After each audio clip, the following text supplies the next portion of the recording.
and, of course, Phil Mickelson. Well, it's now time to bring in Park Hyatt Aviara's Director of Golf, Renny Brown. Renny, I can't believe you actually came back into KUSI, but thank you, and your impressions of round 3. Well, thanks for having me again, Rick. Round 3, it played like a true U.S. Open. I think the first 2 days, conditions were a little softer, especially on the greens.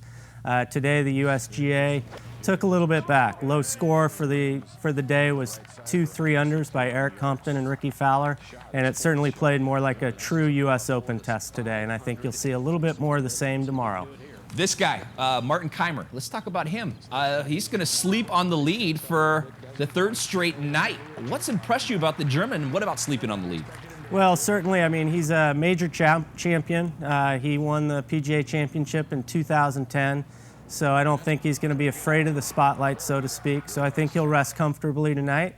I think the birdie on 18 kind of made the day for him, and I think it'll give him some confidence going into tomorrow's round. Perfect, right? It's like you've done this before. Well, Ricky Fowler and Eric Compton had the little rounds of the day. Now, the thing is, can they put the pressure on Kaymer on Sunday? Because, I mean, Ricky Fowler, he hasn't really done that well in majors, and Eric Compton, well, he's just starting to get it back together. Yeah, and both those gentlemen, again, had great rounds today, 67, both tied for low round today. I think tomorrow you're going to see a golf course that plays actually a little tougher than it did today. I would think 2 or 3 under will be a really good round, and I think it'll be up to Martin Kaymer to either win it or lose it tomorrow afternoon. All right, well, as I watched the U.S. Open Saturday, all I could think of was the Open at Oakmont in 2007. Now, I understand that these are supposed to be tough, but, I mean, this just doesn't look fun. Yeah, I think, it's a war of attrition out there during a U.S. Open. Most of the players, or all the players, probably go in expecting to know that it's not going to be easy. It's going to be a long day, and you're just trying to fight through it. You're going to have a lot of putts, a lot of 8-10 footers for par, which is unusual of just about every other event that they play in during the year. So again, it's just you're trying to minimize mistakes, try to capitalize on a few good shots, and take it from there. Even par is a good score, and that's the way the USGA will want to set the golf course up. Here's Phil Mickelson on the conditions today.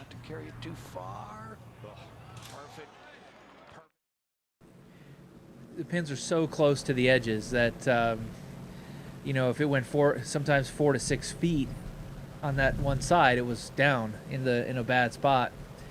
So it was a tough day to try to go low. Well, while we're talking about Phil Mickelson, he's way back. He's definitely not going to be in contention. What's going on with him this year? I mean, he hasn't been the same guy since he won the British Open last year. Yeah, Phil's on one of those pedestals where he's one of the 2 most recognized players in the game. So week in and week out, there is always a lot of media attention on him. And, he's still got 2 majors to go this year. Hopefully, he's going to be the defending champion in the British Open, and he's got the PGA Championship ahead of him. And hopefully, we're all big Phil fans, especially since he's a local guy. And we hope that he does well. I know this has been asked a lot, but do you think the investigation has anything to do with his golf this year? I don't, and he even being interviewed earlier this week, he had indicated that as much, that it hasn't affected anything. He was not found guilty, he had nothing to hide, and he cooperated with the investigation, so no, I don't think that had any effect at all. Here's Phil on what he's going to do on Sunday. Just try to go play a good solid round. I mean, I think if I play well, if I hit it better and make some putts, I think I can shoot 4 or 5 under par, get it to around even, finish second again.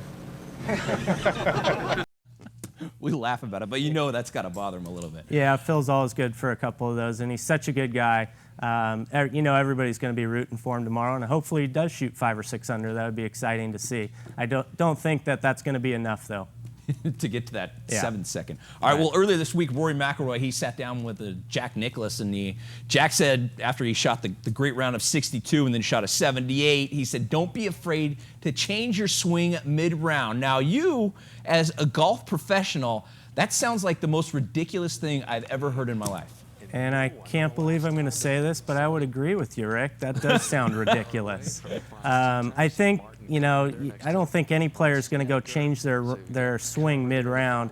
Maybe their thought process might change during the round. Maybe you're going to become more aggressive or more passive depending on what's happening out there. But to go out and change your swing mid-round, I don't see that happening. So, I mean, how hard is it to change the mechanics of your swing, you know, when you're, I mean, just from one day to the next? Yeah, I mean, that's what those guys would do on the driving range before the round or possibly after the round. But during the round, I would have to question that.